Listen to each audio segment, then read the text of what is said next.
61st national film award के मौके पर हमारे साथ बातचीत करने के लिए मौजूद है मिस्टर सौरभ शुक्ला साहब। उनको नेशनल फिल्म अवार्ड मिला है और उनके साथ हम लोग बातचीत करेंगे। सर, कैसा लग रहा है आपको? मुझे बहुत अच्छा लग रहा है। नेशनल अवार्ड की अपनी एक महिमा है, अपनी एक गरिमा है। ये किसी भी और फिल्म के जितने भी अवार्ड्स होते हैं वो सारे के सारे नॉर्मली कमर्शियल अवार्ड्स होते हैं, उनके अलग अलग रीजंस होते हैं दिए जाने के।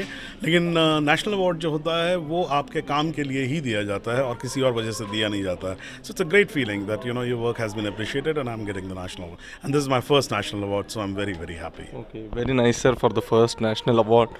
सर, बट ये फिल्म में आपका बहुत ही खूबसूरत रोल रहा है सर, तो आपके रोल के बारे में बताइए कि कितना डिफ़िकल्ट था, कितना आसान था आपके लिए ये रोल कर पाना?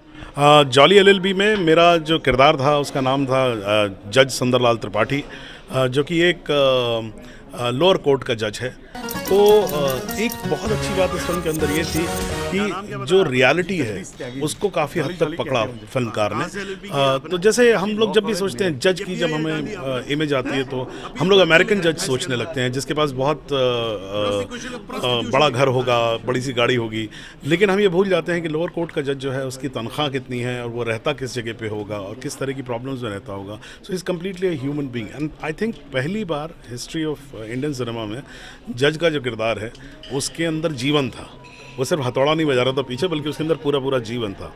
और ये कहानी जो है वो जुडिशरी की बात करती है, जो कि किसी भी देश का आधार होता है और होप दिखाई देती है इस फिल्म के अंदर, जो मुझे बहुत अच्छा लगता है इस फिल्म के अंदर। जहाँ तक बात है इसके प्रिपरेशन की, तो सुभाष कपूर जो इसके डायरेक्टर हैं, जिनका जर्नलिस्टिक बैकग्राउंड है, उन्होंने काफ़ी रिसर्च की थी। लेकिन मैं मानवीय तौर पर समझ सकता था कि वो जज कैसा होगा, क्या खाता होगा, कैसे रहता होगा, उसको चाय की प्रॉब्लम होगी, सारा दिन यहाँ रहता होगा। तो वो सारी छोटी छोटी चीज़ें जो हैं उस किरदार में हम लोग ला पाए और I think it really paid of. Sir, ये किरदार करना अपने आप में एक बहुत बड़ा चैलेंज था, क्योंकि जज के किरदार में भी आपने एक सटल वे में कॉमेडी लेके आई है और सटल वे में आपने बहुत अच्छे से किरदार को निभाया है। तो आपको किस तरह से इसके लिए आपने प्रिपरेशन किया था सर, एक्चुअल रोल में तैयार होने के लिए या रोल में वो ढल जाने के लिए? एक इंटरेस्टिंग चीज़ मैंने ये की थी, ये मेरे ख्याल से आम जनता को शायद उतना ना उसकी इंट्रिकेसी ना पता लगे, लेकिन जो एक्टर्स लोग हैं उनको ये समझ में आएगा कि जब मैं रोज़ शूटिंग करने जाता था तो मैंने ये डिसाइड किया था कि सुबह जाते वक्त मेरे साथ जो भी होगा, अगर मेरा किसी से झगड़ा हो गया या मुझे किसी पे गुस्सा आया या किसी से मिलकर खुशी हुई, तो वो मैं कैरी करूँगा उस दिन के शूट में।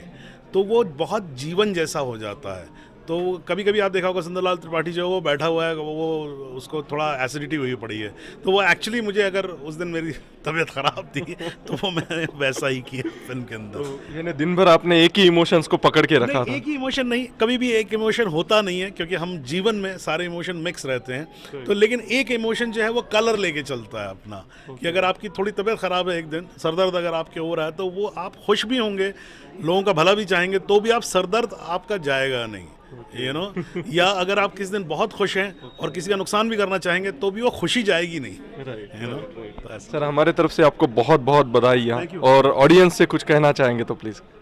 मैं बस यही कहना चाहूँगा कि हमारा देश बहुत खूबसूरत देश है, कोशिश करें और ज़्यादा खूबसूरत बन जाए।